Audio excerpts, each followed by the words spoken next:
Pria itu mengambil pisau dapur dan memotong ikan. Tak disangka, ikan itu masih bisa berenang di air. Pria itu memenangkan kejuaraan lomba memasak dengan keahlian memasaknya yang luar biasa. Suatu hari, muridnya memasukkan obat ke dalam tehnya. Meskipun tidak menimbulkan konsekuensi serius, obat itu membuat pria itu kehilangan ingatannya. Ia menjadi pengemis dan hidup gelandangan setiap hari. Suatu hari, seorang gadis secara tidak sengaja menjatuhkan kentang saat memindahkan barang. Tak disangka, kentang ini mengubah nasib pria itu lagi. Pengemis itu mengambil kentang itu dan mengingatkan gadis itu bahwa ia telah menjatuhkan sesuatu. Gadis itu melihat bahwa pengemis itu baik hati dan ingin menampungnya. Jadi, ia membawa pria itu ke dapur untuk melakukan pekerjaan serabutan. Semua orang memandang rendah padanya dan menugaskannya pekerjaan yang paling kotor dan melelahkan. Ketika para koki memintanya untuk mencabik-cabik daging, secara tak terduga, daging yang dicabik-cabiknya memiliki panjang yang persis sama. Semua orang memuji keterampilan pisaunya dan mengatakan bahwa bahkan kepala koki tidak dapat menandinginya. Namun, kepala koki sangat tidak yakin. Ia sengaja mempersulit pria itu dan memintanya mengocok telur. Tidak hanya cairan telur harus sangat rata, tetapi sumpit juga harus dapat berdiri tegak di atas cairan telur. Tepat ketika kepala koki selesai berbicara, tanpa diduga, pria itu menyelesaikan tugasnya dengan segera. Ini menantang status kepala koki. Ia bertekad untuk mengusir pria itu.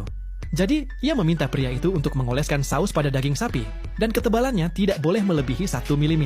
Jika saus tumpah, pria itu harus pergi. Tanpa diduga, pria itu langsung memasukkan daging sapi ke dalam saus.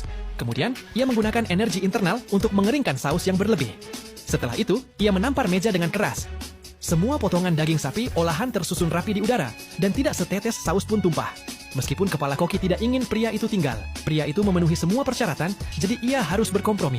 Pada saat ini, seorang pelanggan yang kaya datang ke restoran. Ia sangat pilih-pilih tentang makanan. Kepala koki membuat sepiring iga sapi asam manis dan meminta pria itu untuk menyajikannya kepada pelanggan. Tetapi pria itu merasa saus hidangan ini terlalu kental. Hal itu pasti akan memengaruhi selera pelanggan. Kepala koki sangat marah ketika mendengar hal ini. Ia memarahi pria itu karena tidak berhak menilai hidangannya. Pada saat itu, wanita itu masuk ke dapur dan mendesak untuk menyajikan hidangan. Ia langsung mengambil iga sapi asam manis.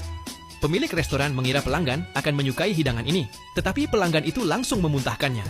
Ia mengatakan rasa hidangan ini sangat buruk. Pelanggan ini sangat berpengaruh di industri ini. Setiap langkahnya dapat menentukan bisnis restoran. Bos dengan cepat meminta wanita itu untuk memberitahu kepala koki untuk membuat hidangan baru. Tetapi hidangan ini adalah spesialisasi kepala koki. Ia tidak bisa membuat yang lebih lezat. Saat itu, suara pria itu yang sedang memotong sayuran menarik perhatian semua orang. Kepala koki melihatnya dan memarahi pria itu karena mengganggu percakapan mereka. Namun, gadis itu mendapati bahwa pria itu memotong sayuran dengan sangat merata. Hanya koki berpengalaman yang bisa melakukan ini. Jadi ia memutuskan untuk membiarkan pria itu memasak hidangan. Tak lama kemudian, hidangan yang dimasak oleh pria itu